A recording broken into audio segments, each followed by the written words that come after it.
अस्सलाम वालेकुम दोस्तों, मैं हूं याद शुजा। मेरे फेसबुक पेज और यूट्यूब चैनल पर खुशामदीद। दोस्तों, फिर तीन बड़ी खबरें, उसके साथ छोटी छोटी खबरें और भी हैं, लेकिन तीन बड़ी खबरें हैं कि इस्टेब्लिशमेंट ने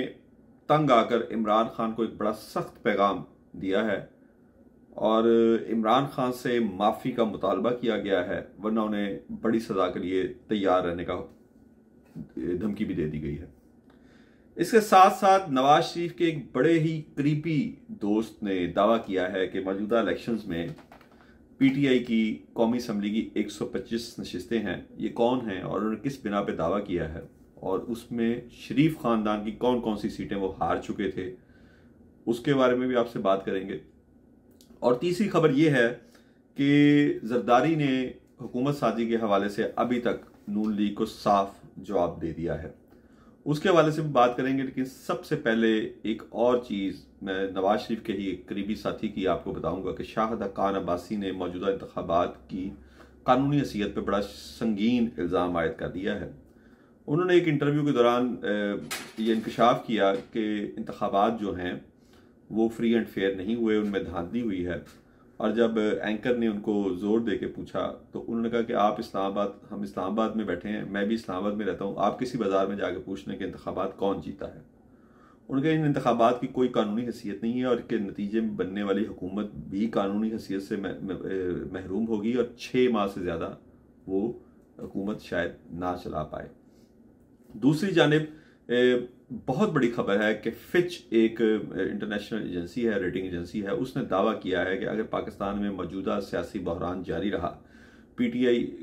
के हवाले से उन्होंने कहा कि अगर उनको उनका सियासी मैंडेट ना दिया गया और यही अनारकी रही तो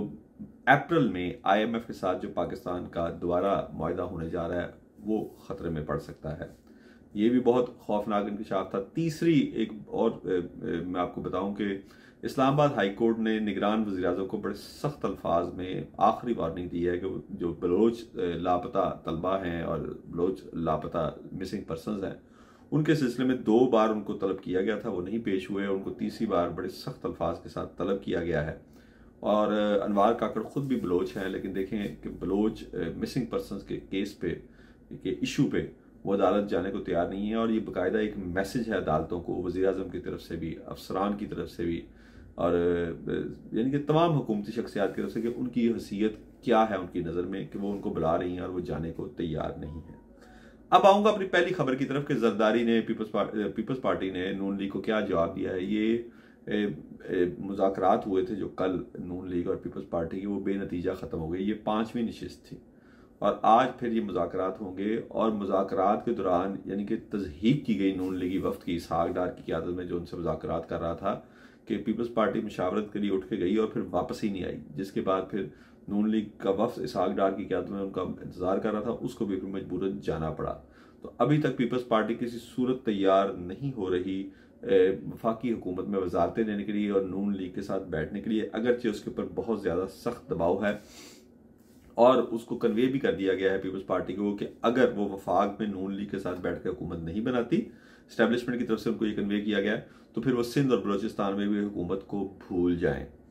तो ये तो पीपल्स पार्टी का जो था, मैंने आपको बताना था। अब आएंगे पीटीआई की 125 नशिस्तों के हवाले से। नवाज शरीफ के बड़े करीबी दोस्त हैं जावेद चौधरी साहब, सीनियर सहाफ़ी हैं, उन्होंने कॉलम तहरीर किया है और वो कॉलम जो है उसमें उन्होंने दावा किया है कि लाहौर से नवाज शरीफ भी अपनी नशिस्त हार चुके हैं,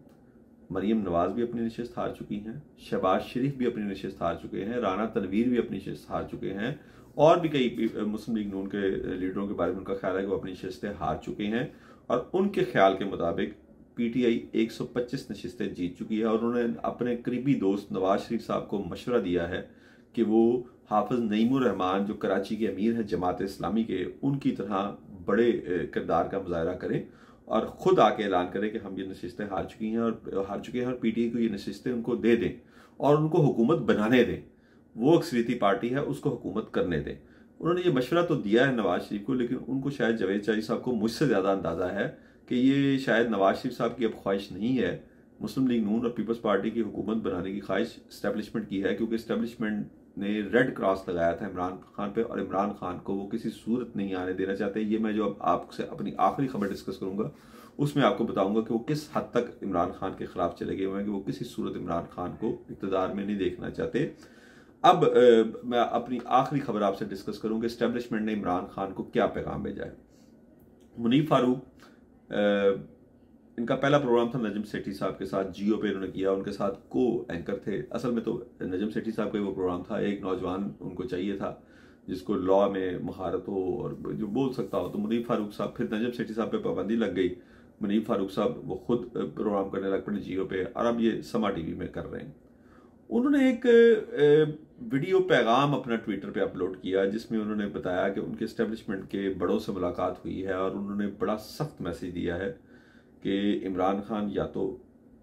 माफ़ी मांगे, अपने सारे जराइम जो कबूल करें, वो 9 मई और इस तरह के जो भी वो मिलिट्री इस्टेब्लिशमेंट पर इल्ज़ामात नाम ले लेके आयद करते रहे, और अगर वो ऐसा नहीं करते तो फिर तैयार हो जाएं कि अब तक तो उनको यानी बड़ी मामूली सज़ा दी गई है, उन पे 9 मई के हवाले से मुकदमा चलेगा और उनको सज़ा दी जाएगी, और अब जो क्रैकडाउन होगा वो देखने वाला होगा जो पीटीआई के ख़िलाफ़ किया जाएगा, और वो ये हुकूमतें सारी भूल जाएं कि वो केपीके में हुकूमत बना लेंगे या वफाक में वो हुकूमत बनाने की कोशिश कर रहे हैं। उसके ऊपर मुनीफ फारूक साहब ने खुद अपने इस वीडियो पैगाम में कहा कि मैंने उनसे पूछा कि जी इस कदर उनको मैंडेट मिला है, इतने वोट मिले, उसके बावजूद आपका यही उनके बारे में पैगाम है, तो उन्होंने बड़े सख्ती से कहा ये क्या आप मैंडेट और वोट हमें सुनाते रहते हैं। उन्होंने कहा अगर किसी घर के सारे बच्चे हीरोइन का नशा करना चाहेंगे तो क्या उस घर का बाप उन्हें ये इजाज़त देगा। अच्छा, यहाँ पे एक बड़ा लम्हा फिक्रिया है कि एस्टेब्लिशमेंट ने यहाँ पे खुद को पाकिस्तान को घर करार दे के इसका बाप करार दिया है, और ये जो वोटर्स हैं जिन्होंने पीटीआई को वोट दिया है 8 फरवरी को, पीटीआई दावा कर रही है उनका मैंडेट चोरी हुआ। अब तक की जो क्राइम नजर आ रहे हैं उसमें जाहिर है कि उनका मैंडेट चोरी हुआ। आप इससे लगा लें कि इस्लामाबाद जाते हुए इनके एक एमएनए अभी हाल ही में लापता हो गए हैं और उनको अगवा कर दिया गया है, और मेरे ज़राए के मुताबिक वो गुजरावाला में इस वक्त हैं और उन पर नून लीग और काफ लीग में शामिल होने के लिए दबाव डाला जा रहा है, और ये असम्बली का इजलास होने से पहले पहले पीटीआई के बहुत सारे एमएनए गायब कर दिए जाएंगे। तो उन्होंने जब ये वोट का कहा और उन्होंने आगे से ये जवाब दिया, तो इसका मतलब ये था कि पाकिस्तान एक घर है और वो खुद को इसका बाप और बड़ा समझते हैं, और ये जो वोटर्स ने नादानस्तगी में जो पीटीआई और इमरान खान को वोट दिया है, ये दरअसल उनकी हेरोइन जैसा नशा करने की एक ख्वाहिश है जिसकी वो इजाज़त नहीं दे सकते। इस पर मुझे बड़ी हैरत हुई है कि इतना सख्त मैसेज पाकिस्तान के सबसे मकबूल लीडर को, जिसपे फरीद ज़करिया CNN से जो इतना नामवर सहाफ़ी है वो प्रोग्राम कर रहा है, दुनिया का अल जज़ीरा, BBC, कौन सा दुनिया का इंटरनेशनल मीडिया नहीं जो इन इंतखाबात के हवाले से तनकीद कर रहा है, और इस तमाम तर तनकीद के बावजूद अभी भी इस्टेब्लिशमेंट किसी सूरत इमरान खान का मैंडेट मानने को तैयार नहीं है, और ये बड़ा ही सख्त मैसेज भेजा है, और जिसका जवाब यकीनन पीटीआई उतना ही सख्त देगी क्योंकि इस वक्त दोनों आमने आमने आ चुके हैं, और मेरी इत्तला के मुताबिक इमरान खान किसी तौर पीछे हटने को तैयार नहीं है, वो किसी सूरत अपने पॉइंट से पीछे हटने को तैयार नहीं है। अली अमीन गंडापुर की बतौर वज़ीर आला केपी के नामजदगी, ये इस बात का बहुत बड़ा सबूत है। अली अमीन गंडापुर मरकजी मुल्ज़िम है 9 मई के जो वाक़यात हैं। अगर 9 मई के वाक़यात का मरकजी मुल्ज़िम, और इमरान खान को ये पैगाम दिया गया है कि अली अमीन गंडापुर को आप वज़ीर आला केपी के ना बनाएं, और उस पर भी इस्टेब्लिशमेंट सोच रही है कि अगर अली अमीन गंडापुर